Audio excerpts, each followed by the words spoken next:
Hi hello म चाहिँ अहिले यो एसडब्ल्यू रोड भिटीमा चाहिँ यो पोइन्टहरू इम्पोर्ट गरेपछि यो पोइन्टहरू चाहिँ किन ठुल्ठुलो हुन्छन् त्यो भन्ने बारेमा कसरी सानो बनाउने भन्ने बारेमा तपाईँहरूलाई भन्न लागिरहेको छु।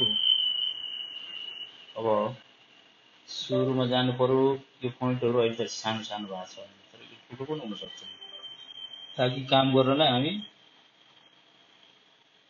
समस्या आउन सक्छ। म एकपल्ट ठुलो बनाएर देखाउँछु। उहाँ नानेर मैले क्लिक गरेँ। अब यो चाहिँ आफै आफ ठुलो हुन्छ है। हेर्नुहोस् यस्तो ठुलो भइदियो भने काम गर्न एकदम गाह्रो हुन्छ।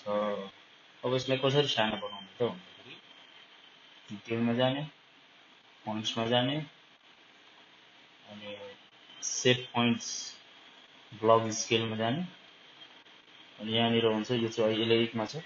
मैले चाहिँ सामान्यतया प्रयोग गरेको 0.09 हालिदिने, त्यसपछि ओके गरिदिने। त्यस पश्चात यो ठुलो पोइन्टहरू अटोमेटिक रूपमा सानो हुन्छ आफै।